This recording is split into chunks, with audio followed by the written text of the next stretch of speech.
बलवंत की बात खत्म होते ही पाशा तहसीन आमेज लहजे में बोला, गुड, इसका मतलब है परसों तक वो फाइल मिल जाएगी। बलवंत ने कहा, जी महाराज। पाशा ने कहा, वैसे मतलूब को ये ताकीद तो कर दी थी ना कि औरंगजेब के सामने तेरा बल्कि किसी का भी तस्करा न करे।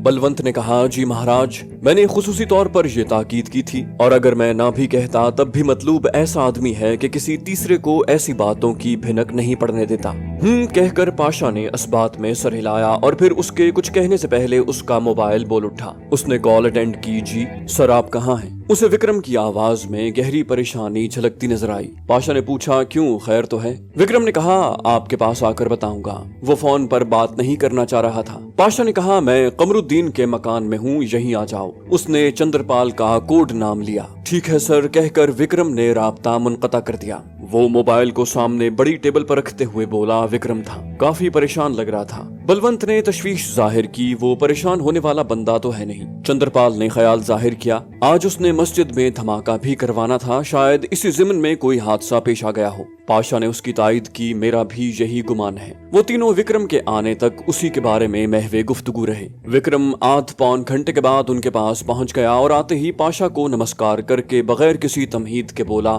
महाराज, जो बंदे आशिकाने सहाबा ग्रुप की मस्जिद में बम रखने के लिए भेजे थे वो पकड़े गए हैं। पाशा हैरानी और परेशानी के साथ बोला, मगर कैसे? विक्रम ने कहा, महाराज, मेरा मंसूबा था कि जुम्मे की अजान से कुछ देर पहले ही किसी मुनासिब जगह पर रिमोट कंट्रोल बम रखवा दिया जाए, क्योंकि बाद में लोगों की आमद और रफ्त की वजह से ये काम मुश्किल हो जाता है। इस मकसद के लिए हमने मस्जिद के खिदमतगार पर नजर रखी कि जैसे ही वो मस्जिद को जुम्मे की नमाज के लिए तैयार करे, एक बंदा उसे किसी बहाने से मस्जिद से बुलाकर साइड पर ले जाए और दूसरा बंदा मस्जिद में बम रख दे। मेरे बंदों ने ऐसे ही किया और एक आदमी मौज़्ज़िन को धोखे से मस्जिद से साइड पर ले गया। यूं भी हमने मस्जिद के ताले की पहले से तैयार की हुई डुप्लीकेट चाबी उसके हवाले कर दी थी। वो अपने मकसद में तकरीबन कामयाब हो गया था, मगर हैरानी की बात है कि जैसे ही वो मस्जिद का ताला खोलकर अंदर घुसा, दो आदमी मोटरसाइकिल पर सवार आंधी और तूफान की तरह गली में नमूदार हुए और मस्जिद में घुसकर उसे गिरफ्तार करते हुए चलते बने, जबकि दूसरे बंदे को उन्होंने मौज़्ज़िन के साथ खतीब मस्जिद के घर की तरफ जाते हुए रास्ते में गिरफ्तार कर लिया। पाशा ने पूछा, तुझे ये सब तफसील कहाँ से मालूम हुई?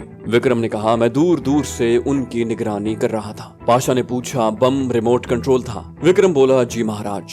पाशा ने कहा, तो तूने ब्लास्ट क्यों नहीं किया, जबकि तू देख चुका था कि तुम्हारा बंदा गिरफ्तार हो चुका है? विक्रम ने कहा, महाराज, पहले तो मुझे समझ ही ना आई, और जिस वक्त वो हमारे बंदे को खींचकर मस्जिद से बाहर लाए उस वक्त मैंने ब्लास्ट करने की कोशिश की, लेकिन उस वक्त तक वो बम को नाकारा कर चुके थे। पाशा ने पूछा, दोनों पक्के मेंबर थे? विक्रम बोला, नहीं महाराज, आरजी थे। दोनों बेरोजगार थे और इससे पहले भी एक दफा हमारे लिए काम कर चुके थे। पाशा ने पूछा, तंजीम के कितने अफराद से वाकिफ थे? विक्रम बोला, सिर्फ महावीर को जानते थे, क्योंकि दोनों मर्तबा उनको हायर करने वाला वही था। पाशा ने पूछा, महावीर यहाँ अकेला है या फैमिली के साथ है? विक्रम ने कहा, अकेला है महाराज। पाशा बोला, उसे अगले 5 मिनट में कराची से रवाना होने का हुक्म दे दो, ताकि बगैर किसी ताखीर के हैदराबाद के रास्ते वापस पहुंचे। जी महाराज कहकर विक्रम ने मोबाइल निकाला और मतलूबा आदमी का नंबर डायल करके बोला, तुम्हारे लिए ऑर्डर है कि बगैर किसी ताखीर के पुराने रूट से वापस लौट जाओ जहां से 2 साल पहले आए थे। और फिर दूसरी तरफ की बात सुनकर बोला,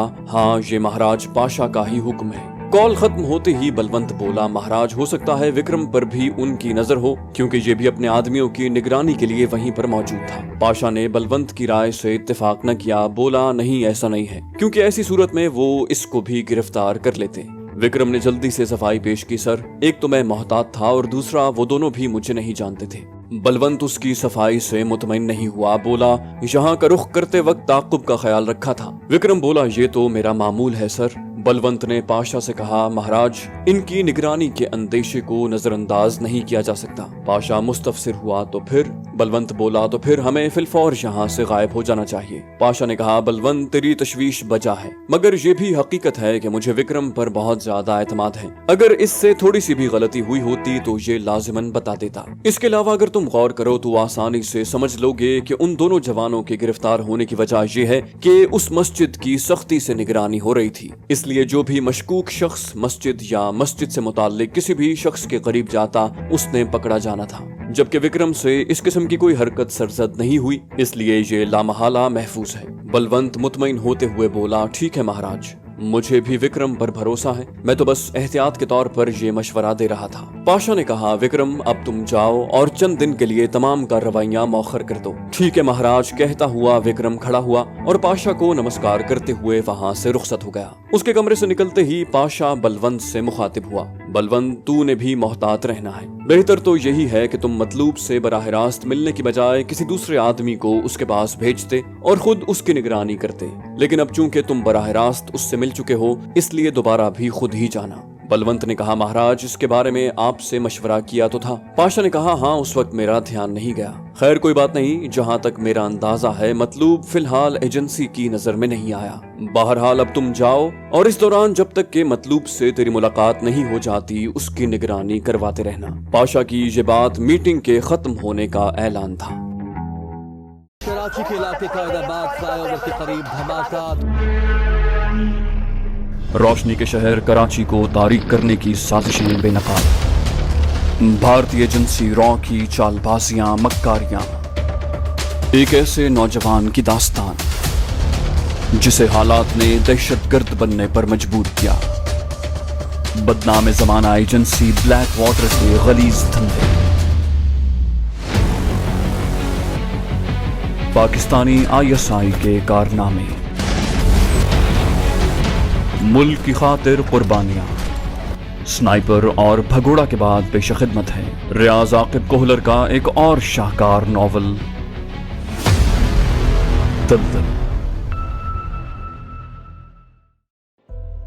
दिलशाद बहुत बुरा हुआ, बहुत ज्यादा। इतनी गफलत नहीं बरतनी चाहिए थी। जब शक था कि तेरे खिलाफ साजिश हो रही है तो तुझे बहुत ज्यादा मोहतात होना चाहिए था। अब ये कोई बात है कि हवालात के सामने कोई संतरी ही मुकर्रर नहीं किया गया। इतनी लापरवाही। इंस्पेक्टर दिलशाद अमीन के कैरियर का पहला मौका था कि उसे इतनी सख्त बातें सुननी पड़ रही थी। वो बोला, सर असल में जुलूस की वजह से SP साहब ने कता कलामी की। नहीं दिलशाद अमीन, ये कोई जवाज नहीं है हवालात को खाली छोड़ने का, और वो भी ऐसे हालात में। अब बताओ मैं क्या करूं? तुम्हारी मौतली से भी ये हंगामा सर्द होने वाला नहीं लगता। दिलशाद बोला, सर मैं हर किस्म की सजा भुगतने को तैयार हूँ। SP ने कहा, यही तो रोना है कि तुम्हारी सजा इस मसले का हल नहीं है। अलबत्ता कैदियों को जहरीला मशरूब पिलाने वाला बंदा मिल जाए तो शायद साजिश करने वाले अनासर तक हम पहुँच जाएं। दिलशाद अमीन फिक्रमंदी से बोला, इस बारे में कोशिश करता हूँ, मगर इतनी ज्यादा नफरी में ये काफी दुश्वार होगा। और फिर इससे पहले कि SP साहब उसके जवाब में कोई बात करते,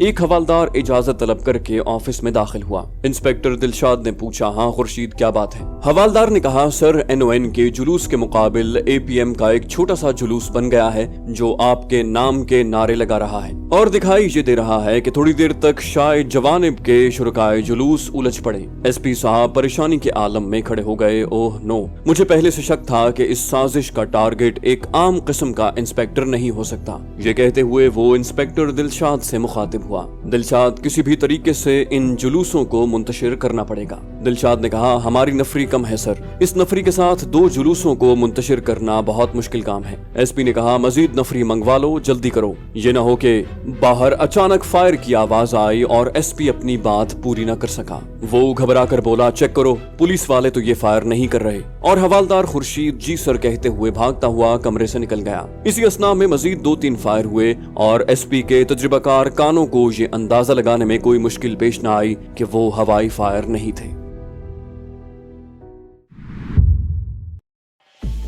आतिफ ने कान खुजाने के बहाने वायरलेस हैंड फ्री कान में लगाकर कॉल अटेंड की। यस, वो उस वक्त भिखारी के भेस में मतलूब क्लर्क के घर से मुनासिब फासले पर मौजूद था। उसका मोबाइल साइलेंट मोड पर था, इसलिए उसे किसी की तरफ से कोई खतरा नहीं था कि उसके पास मौजूद मोबाइल से कोई वाकिफ हो पाता। सर इमरान बात कर रहा हूँ। आतिफ ने कहा, हाँ बोलो। उसका अंदाज खुद कलामी का सा था। इमरान ने कहा, सर हमने 2 बंदे आशिकाने सहाबा ग्रुप की मस्जिद में बम रखते हुए गिरफ्तार किए हैं और वो दोनों इस वक्त गेस्ट हाउस में मौजूद हैं। आतिफ ने कहा, वेरी गुड।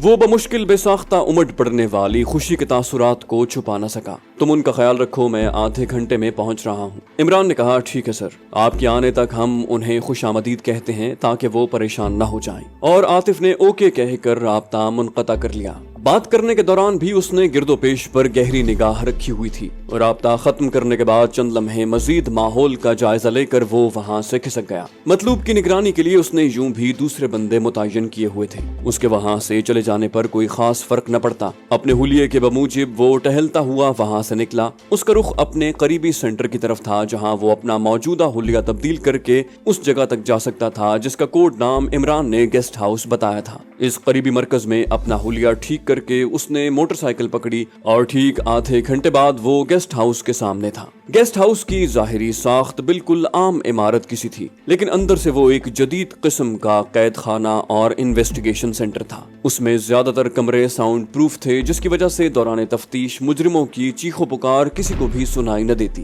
गेस्ट हाउस के चौकीदार ने उसे देखते ही गेट खोल दिया। आम सादा लिबास में बेवकूफ सा नजर आने वाला चौकीदार एक मंझा हुआ एजेंट था। मोटरसाइकिल पार्किंग में खड़ी करके वो अंदरूने इमारत की तरफ बढ़ गया। उसे मालूम था कि मुजरिम किधर रखे गए होंगे। तेज कदमों से चलता हुआ जब वो मतलूबा कमरे के नजदीक पहुंचा, इमरान उसे कमरे से बाहर आता दिखाई दिया। उसे देखते ही इमरान ने सलाम कहते हुए मुसाफे के लिए हाथ बढ़ाया। अस्सलाम वालेकुम सर। वालेकुम अस्सलाम। सुनाओ भाई, क्या रहा? इमरान ने कहा। सर, दोनों ने बड़ी आसानी से मुंह खोल दिया है। किसी जमीर हैदर नामी शख्स ने उन्हें 1 लाख रुपए देकर इस काम पर आमादा किया है। इससे पहले भी यही जमीर नामी शख्स इनसे इसी तरह का काम ले चुका है। आतिफ ने पूछा, उसकी रिहाइश गाह से ये वाकिफ हैं? इमरान ने कहा, नहीं सर, इस बारे में ये लाइल्म है। दोनों मर्तबा जमीर उनकी रिहाइश गाह पर पहुंचा था। आतिफ दरवाजे की तरफ बढ़ते हुए बोला, चलो इनकी जियारत तो कर लें। इमरान भी सर हिलाते हुए उसके पीछे हो लिया। वो एक बहुत बड़ा दरमियानी साख्त का कमरा था जिसमें ईजा रसानी के मुख्तलिफ औजार लटके हुए थे। कमरे के वस्त में पेवस्त लोहे की कुर्सियों पर 2 जवान जकड़े हुए थे, जबकि 2 ही आदमी आतिफ को इन जकड़े हुए जवानों की मुरम्मत करते नजर आए। दोनों की चीखों पुकार से कमरा गूंज रहा था। साउंड प्रूफ होने की वजह से हल्की सी आवाज भी कमरे से बाहर नहीं जा सकती थी। आतिफ को देखते ही तफ्तीश करने वालों ने हाथ रोक लिए। आतिफ कुर्सी घसीट कर उनके सामने बैठ गया। हाँ भाई, क्या हाल है? उनमें से एक रोते हुए बोला, सर जी, अल्लाह दी कसम, नबी सोने दी कसम, कुरान दी कसम, हमें जो कुछ मालूम था हमने बता दिया। आतिफ ने पूछा, और क्या बता दिया है? और आतिफ के इस्तफसार पर वो जवान वही तफसील दोहराने लगा जो उसे इमरान की जबानी सुनने को मिली थी। आतिफ ने उसे टोका, ये तफसील मैं पहले सुन चुका हूँ, मुझे सिर्फ जमीर हैदर का पता चाहिए, वो मुझे कहाँ मिल सकता है? जवान लरसते हुए बोला, उसके पते से तो हम वाकिफ नहीं हैं। दोनों मर्तबा वो हमारे घर आकर ही मिला था। आतिफ ने पूछा, काम होने के बाद तुमने रकम किससे वसूल करनी थी? वो बोला, रकम हमें काम शुरू होने से पहले ही मिल जाती थी। आतिफ इमरान से मुखातिब हुआ, आर्टिस्ट को बुलाकर जमीर अली का स्केच बनवा लो। और इमरान सर हिलाता हुआ दरवाजे की तरफ बढ़ गया। आतिफ ने कहा, तुम्हारी सजा में तखफीफ इसी सूरत में मुमकिन है कि तुम जमीर हैदर को पकड़वा दो। इसलिए एक तो उसके बारे में जितनी मालूमात तुम्हें मालूम है हमें बता दो। दूसरा, हमारा आर्टिस्ट आने वाला है, उसके साथ ताउन करते हुए जमीर की तस्वीर बनवा लो, शायद इस तरह वो पकड़ा जाए। वो आदमी बोला, हम हर किस्म के ताउन के लिए तैयार हैं सर, खुदा के लिए हमारे हाल पर रहम करो, हमसे गलती हो गई है, हमारे बाप दादे की तौबा जो आइंदा ऐसी हरकत करें। आतिफ ने कहा, आइंदा मौका मिलेगा तो करोगे ना, फिलहाल तुमसे जो कहा गया है वो करो। माफी शाफी मांगने का बहुत टाइम पड़ा है। वो अपने आदमियों की तरफ मुतवज्जे हुआ, मैं ऑफिस जा रहा हूँ, तस्वीर बन जाए तो वहीं मेरे पास भेज देना। ये कहते हुए आतिफ वहां से निकल आया। जाने से पहले इस वीडियो को लाइक कर दीजिए। इंशाल्लाह आपसे अगली किस्त में मुलाकात होगी। तब तक अपना और अपने इस चैनल का ख्याल रखिएगा। अल्लाह हाफिज।